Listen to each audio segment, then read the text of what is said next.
Swan Lake. Once upon a time, there lived a prince. His name was Siegfried. Siegfried's mother, the queen, wanted his son to marry soon and become the king. Siegfried, you will be 21 years old, she said. I'm having a ball on your birthday. I will invite all princes from other kingdoms. But I do not want to marry, said Siegfried. I do not love anyone. I want because I want you to be happy, said the queen. And after you get married, you will be the king. On the day of the ball, everyone was getting ready. Prince Siegfried was not happy about his mother's marriage idea. He decided to walk to the lake alone. He saw a beautiful swan with a gold crown on its head. He got surprised. Why are you wearing a crown? He asked the swan. A tear fell from the swan's eye. It was getting dark. Suddenly, the swan turned into a princess. Who are you? Asked Siegfried. My name is Princess Odette, said the swan. An evil wizard, Rothbart, had cast a spell on me. He turned me and my friends into swans. This lake is formed with our tears. What a wicked man, said Siegfried. When do you turn into a swan again? In the morning, said Odette. When it gets dark, I turn into my human form. The prince did not say for a minute. He was fascinated by Odette's beauty. Odette, there is a ball at my castle tonight, said Siegfried at last. Please come to the ball.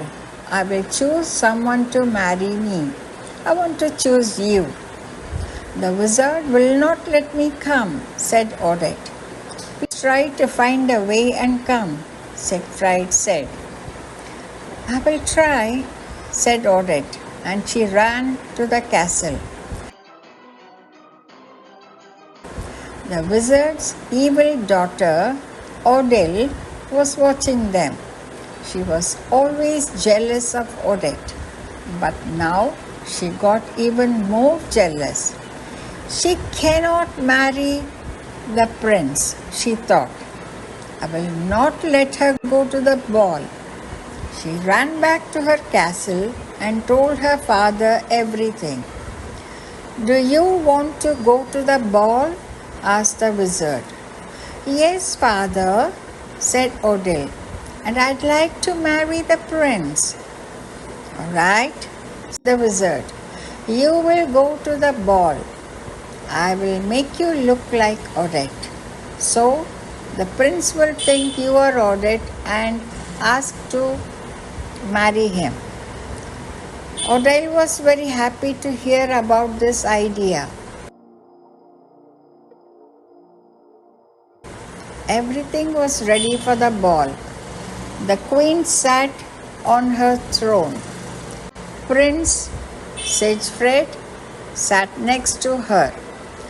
Many beautiful princes came to the ball. You see, Siegfried, there are lots of beautiful princesses, said the queen. You can choose your bride. I have chosen someone, but she has not yet come, said Siegfried. The queen was surprised to hear that.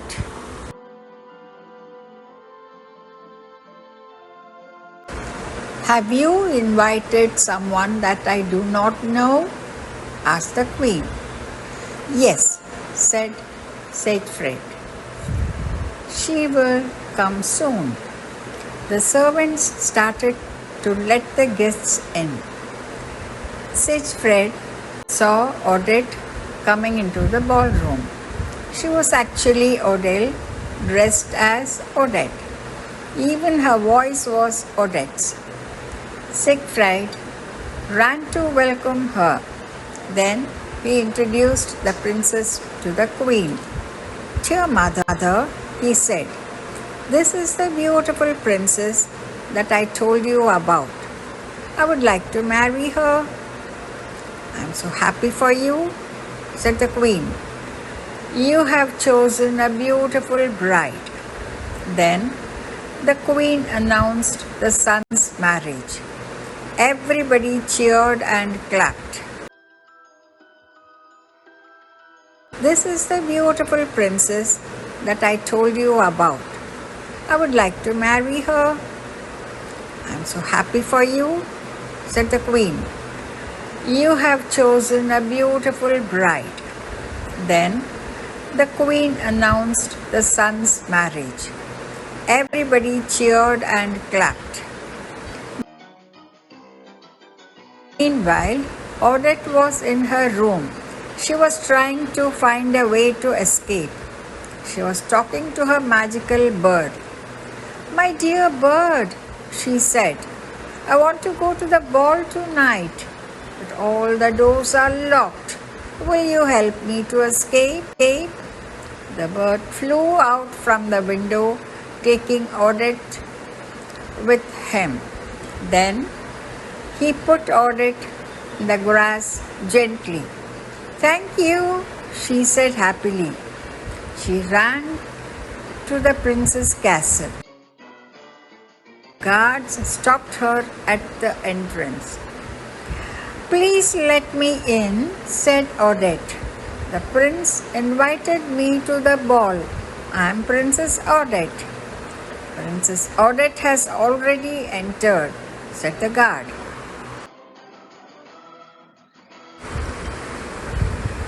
When Odette looked inside, she saw the prince dancing with someone.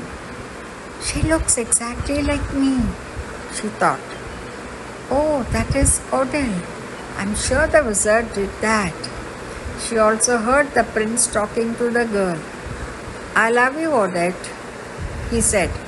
"My mother announced our marriage, but you have not said anything yet. Will you marry me?" "Yes," said Odile. Odette did not listen to the guards and ran inside. The prince was shocked to see her. "What is going on?" he asked. At that moment, Rothbart came into the ballroom. "How did you escape?" he shouted to Odette. "I will kill you and the prince." "Who's this?" asked the prince. "This is the wizard that I told you about," Odette said. "He changed her daughter to look like me. She is not Odette, she is Odile." Then she turned to the wizard. "Don't hurt him," she said. "I will do what you say. I will come with you and let Odile marry the prince." "No, I will not marry her," said the prince. "I want to marry the real Odette." Odile changed herself to her real body. "You promised to marry me," said Odile. "You must keep up your promise." "I'd rather die than marry you," said the prince. The wizard took Odile and Odette with him, and they went back to the castle by magic. When they arrived at the castle, Odette started to cry. "You will marry me, Odette," said Rothbart. "I will not let you marry the prince. If you do, I will kill him." "But I do not love you," said Odette. At that moment, they saw the prince coming towards the castle on his horse. "Well, We will have to fight, said Rothbart. The wizard and the prince fought. The prince was stronger than the wizard. The spells did not work on the prince. Then the wizard and Odile left the castle forever. Odette, I love you, said Siegfried. Will you marry me? But I heard you proposing to Odile, said Odette. I thought she was you, said Siegfried. I want to marry you. I will die if you not accept. Odette accepted. They went to the prince's castle. The queen got very happy to hear the news. She ordered her servants to start the preparations. The next day, they got married. Odette did not turn into a swan from then on. My dear king, she said to her husband, love is the strongest spell in this world. And they lived happily ever after.